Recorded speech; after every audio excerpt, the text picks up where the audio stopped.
गई हैं, जिसका लाभ लोगों को मिल रहा है। भारत के इतिहास में मेरे बहनों भाइयों आज तक इतना लाभ सरकार के द्वारा जनता को कभी प्राप्त नहीं हुआ था।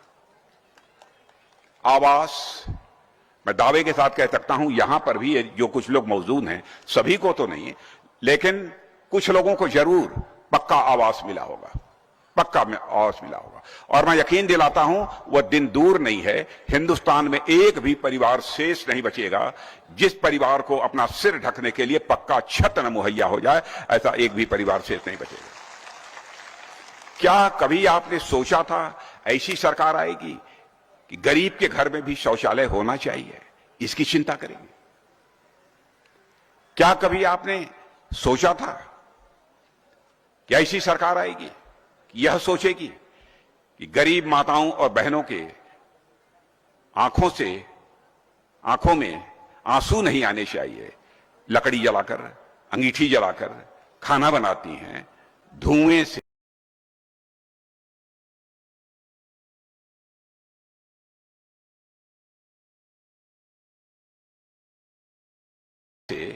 आंख भी खराब होती है, फेफड़े भी खराब होते हैं, उम्र भी कम होती है। इसलिए हर व्यक्ति के घर में, हर परिवार में एलपीजी गैस सिलेंडर होना चाहिए। क्या कभी किसी ने सोचा था? पहली बार इसकी चिंता यदि किसी ने की है तो हमारी संवेदनशील सरकार और हमारे संवेदनशील प्रधानमंत्री मोदी जी ने की है, बहनों भाई। और आज मैं आपको यह बतलाकर जाना चाहता हूं कि चुनावी घोषणा पत्र में हम लोगों ने कहा है कि हमारी सरकार अब बना रहे हैं, बनाइए, होली और दिवाली पर एक एक गैस सिलेंडर मुफ्त में मुहैया कराया जाएगा। यह हमारी सरकार का फैसला है। प्रधानमंत्री किसान सम्मान निधि के अंतर्गत 6,000 रुपया प्राप्त हो रहे हैं कि नहीं? प्राप्त हो रहे हैं ना भैया? हो रहा है। अब मैं आपको वो कह रहे हैं नहीं प्राप्त हो रहा। ना ऐसा कैसे? प्रधान जी, चलो ठीक है, बैठ जा। अच्छा, कोई हो सकला कोई बच गल हो तो अपन तू अप्लाई करा, मिल जाई। तेन देख लिया और रमेश जायसवाल देख लिया, चिंता मत करिए, देख लिया इनका छूट गल हो तो।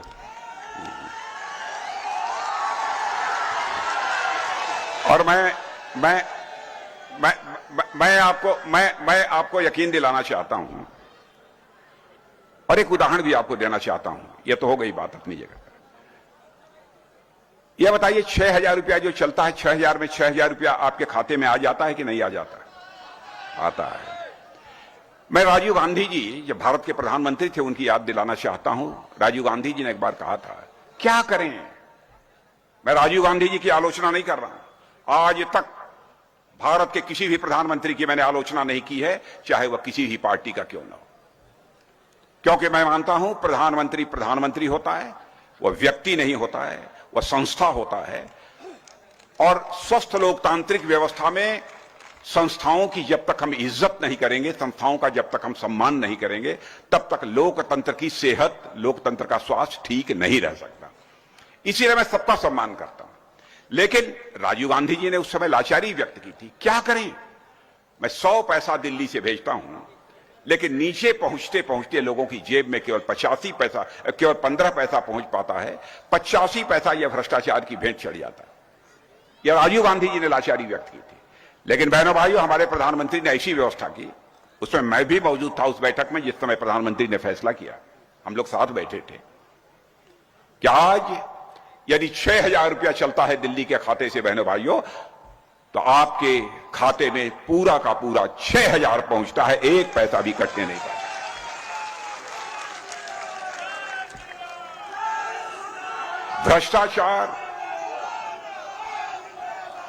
भ्रष्टाचार पर अंकुश,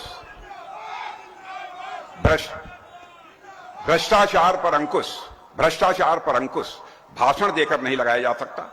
भ्रष्टाचार को यदि रोकना है तो सिस्टम में बदलाव लाना पड़ेगा, व्यवस्था में बदलाव लाना पड़ेगा, तब जाकर भ्रष्टाचार रोका जा सकता। और यह काम हमारी सरकार कर रही है। अब जैसे कोरोना का संकट था, सारे काम धाम बंद हो गए थे, सारे काम धाम बंद, लॉकडाउन, पैदल मुंबई, कलकत्ता, चेन्नई से लोग घरों को वापस लौट रहे थे। हाहाकार मचा हुआ था, सारी दुनिया में हाहाकार मचा हुआ था, केवल भारत में ही नहीं। उस समय भी हमारी प्रधानमंत्री ने जिस सूझबूझ का काम लिया है बहनों भाइयों, भारत में वैक्सीन, टीका जो आपको लगता है बनता नहीं था, लेकिन आज ऐसे हालात हो गए कि भारत की धरती पर हम टीका बनाने भी लगे, लोगों को लगाया भी, और दुनिया के दूसरे देशों को भी हम टीका मुहैया कराने का काम कर रहे हैं। यह भारत है, यह भारत।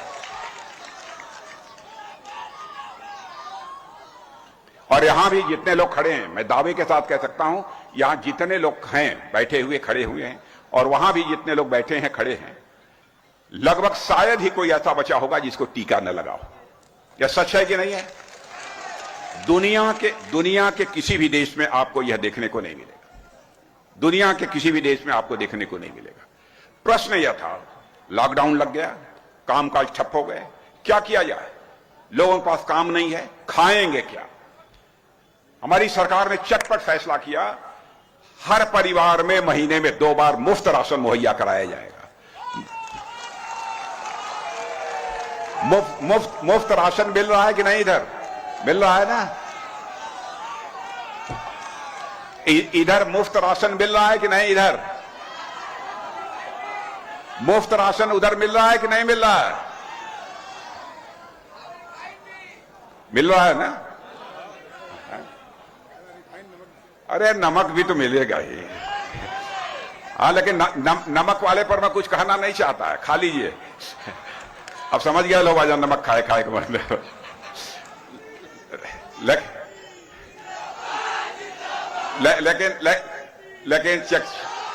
लेकिन चकिया चंदौली मुगलसराय में नमक का याद न दिलाई, कहें कि हम हूं यहीं का नमक खाई ले।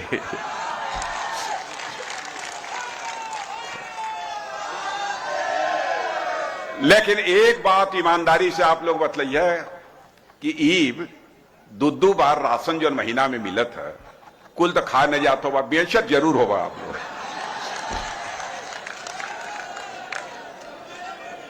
सही बात होगी ना? ये सही बता, कहा भैया सही बात होगी ना ये? हाँ, देखा चंदौली का हुआ, एकदम बात बोला अर्रा, चाहे गोली लगे चाहे छर्रा।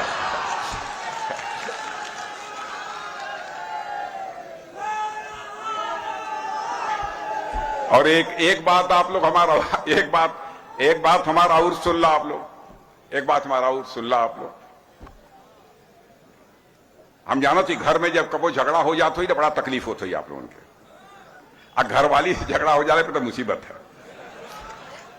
अब हमान सरकार बनने के बाद एक अन्नपूर्णा कैंटीन चलावल जाइए, अन्नपूर्णा कैंटीन, वो में 5 रुपया में खाना मिली,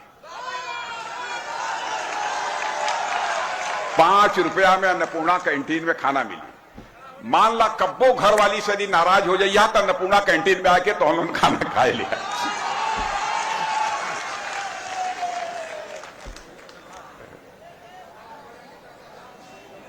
शमशेर सिंह वकील हूं कतवा कि हम तो न खाओ, लेकिन राजकिशोर जी खा लिए। आपस में झगड़ा होगा, यानी कोई भी भूखा नहीं रहना चाहिए किसी भी परिस्थिति में, यह हमारी सरकार का उद्देश्य है। इसीलिए हम लोगों ने सस्ते दर पर अन्नपूर्णा कैंटीन चलाने का फैसला किया है। कई ऐसी योजनाएं हैं, कितनी। अच्छा ये बताइए, यहां पर घरों में नल लगना प्रारंभ हो गया है कि नहीं हुआ है? अभी प्रारंभ नहीं हुआ है। रमेश जायसवाल बना रहे, काम धीरे धीरे शुरू हो गया, शुरू है। अच्छा ठीक, हाँ ना, ये ठीक है, तुम्हारे यहां ना हो जाएगी, घबरा मत। लेकिन सुन लीजिए, साल 1.5 साल 2 साल के अंदर मैं समझता हूं कि एक घर भी इस देश में नहीं बचेगा जिस घर में नल न पहुंच जाए और नल के माध्यम से लोगों को जल न मुहैया हो जाए। बहनों भाइयों, एक घर भी नहीं।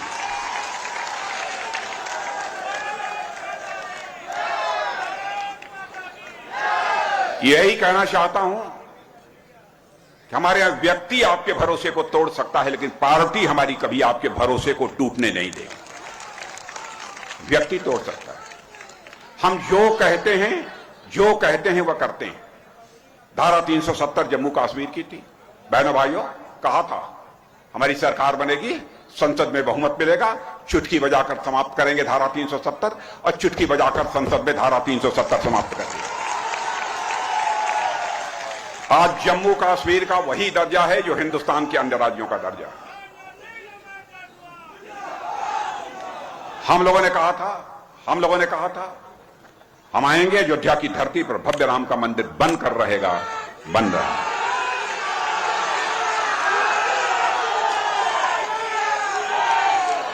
इतना ही नहीं, हमारे प्रधानमंत्री ने सोमनाथ मंदिर, जिसको गोरी ने तोड़ा था, एक तो हमारे पूर्व राष्ट्रपति, प्रथम राष्ट्रपति देश के राजेंद्र बाबू ने उसका निर्माण कराया था, लेकिन सोमनाथ मंदिर को गुजरात में भव्य स्वरूप देने का काम यदि किसी ने किया तो हमारे प्रधानमंत्री नरेंद्र मोदी जी ने किया। काशी विश्वनाथ मंदिर को वाराणसी में जाकर देख सकते हैं, यह जो भव्य स्वरूप मिला है वह भी हमारे प्रधानमंत्री ने किया। इतना ही नहीं, चारों धाम उत्तराखंड में जाकर देखिए, बद्री धाम होगा, केदार धाम होगा, यमुनोत्री, गंगोत्री, इनको ऑल वेदर रोड, माने हर मौसम में कोई चारों धाम की यात्रा कर सकता है। यह भी निर्माण कराने का काम कोई कर रहा है तो हमारी सरकार का। और बहनों भाइयों, हम लोग केवल मंदिर नहीं बनवाते हैं, लोकतंत्र का मंदिर भी बनवाते हैं। यदि हम इन मंदिरों को बना रहे हैं जो हमारे धर्म और आस्था के प्रतीक हैं, तो एक नई संसद भी हम दिल्ली में बना रहे हैं जो लोकतंत्र का मंदिर है।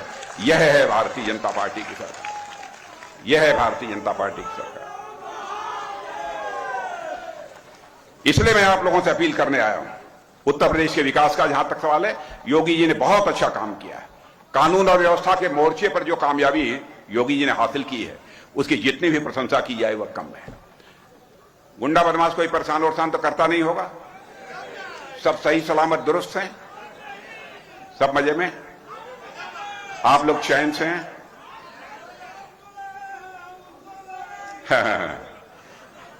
और बहनों भाइयों, विकास की पहली शर्त होती है चुस्त दुरुस्त कानून व्यवस्था।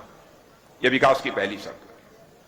समाजवादी पार्टी के शासनकाल में ट्रांसफर पोस्टिंग यह उद्योग बन गया था। कोई शरारती, कोई बदमाश, कोई माफिया जब चाहे तब मंत्रियों के ऊपर दबाव डालकर किसी अधिकारी का ट्रांसफर करा देता था, जिसकी चाहता था पोस्टिंग करा देता था। वह ट्रांसफर उद्योग अब बंद हो गया है। कहने को यह कहते हैं हम समाजवादी हैं, बहनों भाइयों, समाजवाद इन्हें छू तक नहीं गया। समाजवाद से कोई लेना देना नहीं।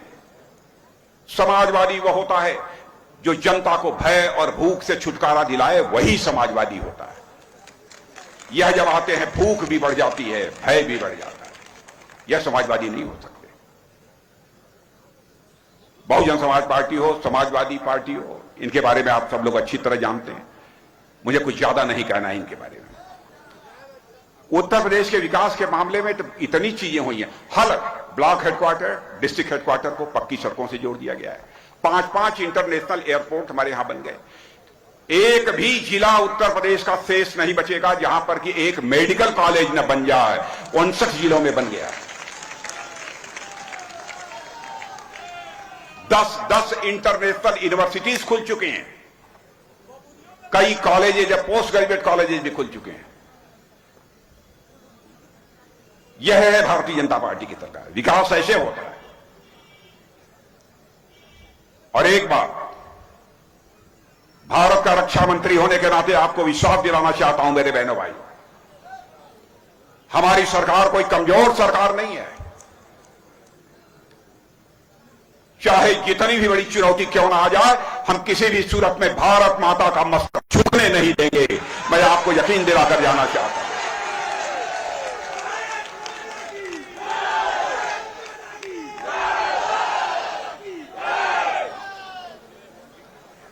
भारत अब कमजोर भारत नहीं रहा है। भारत अब दुनिया का ताकतवर देश बन गया है। अंतर्राष्ट्रीय मंचों पर पहले भारत कुछ बोलता था, दुनिया हमारी बातों को गंभीरतापूर्वक लेती नहीं थी। आज यदि अंतर्राष्ट्रीय मंचों पर भारत कुछ बोलता है, दुनिया कान खोलकर सुनती है कि भारत बोल क्या रहा है।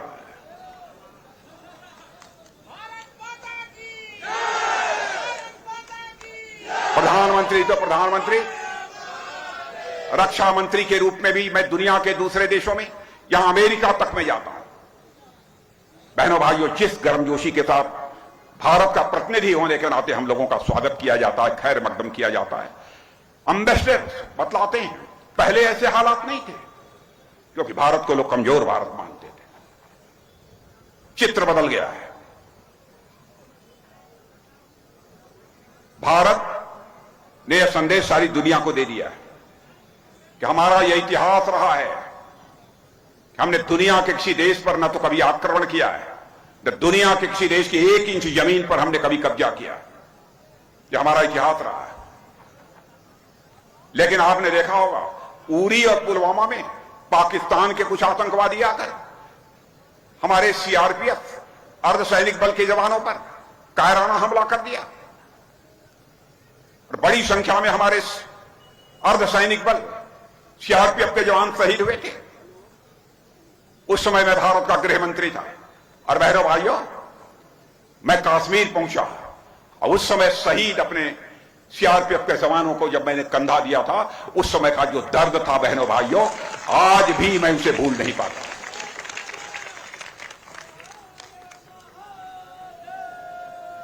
प्रधानमंत्री जी के साथ रात को ही हम लोग बैठे, रात को ही प्रधानमंत्री जी के साथ बैठे, चटपट फैसला हो गया।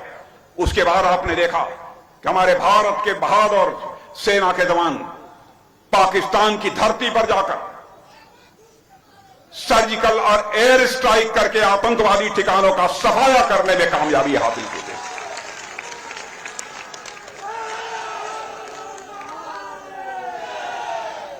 और सारी दुनिया को हमने यह साफ संदेश दे दिया कि भारत के अंदर वह ताकत है कि भारत को यदि कोई आंख उठाकर देखने की कोशिश करेगा तो भारत बाउंड्री के इस पार भी मार सकता है, जरूरत पड़ी तो बाउंड्री के उस पार भी जाकर भारत मार सकता है। यह भारत के अंदर ताकत है।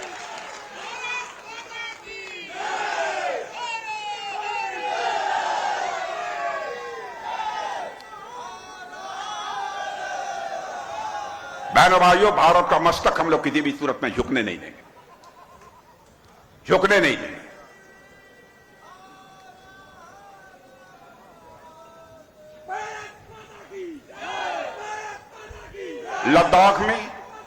लद्दाख में भारत और चीन के बीच जो संघर्ष हुआ था, भारत और चीन के बीच जो संघर्ष हुआ था, राहुल गांधी ने संसद में खड़े होकर कह दिया कि भारत के सेना के जवान बड़ी संख्या में मारे गए और चीन के बहुत कम मारे गए, 3-4 मारे गए।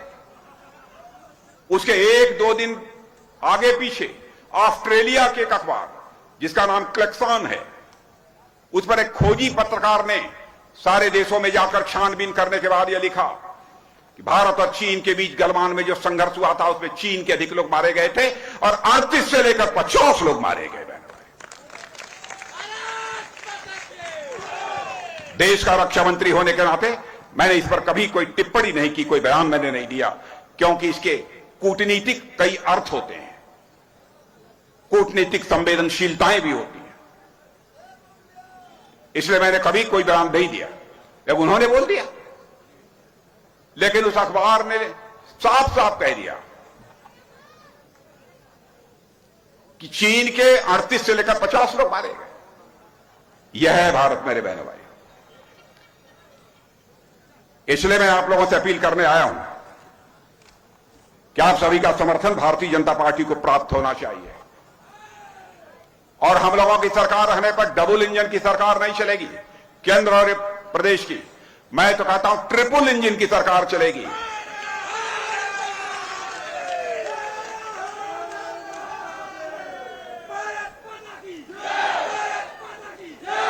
मोदी जी का विजन, योगी जी का मिशन और जनता का पार्टिसिपेशन, यह ट्रिपल इंजन की सरकार हमारे उत्तर प्रदेश का विकास करेगी।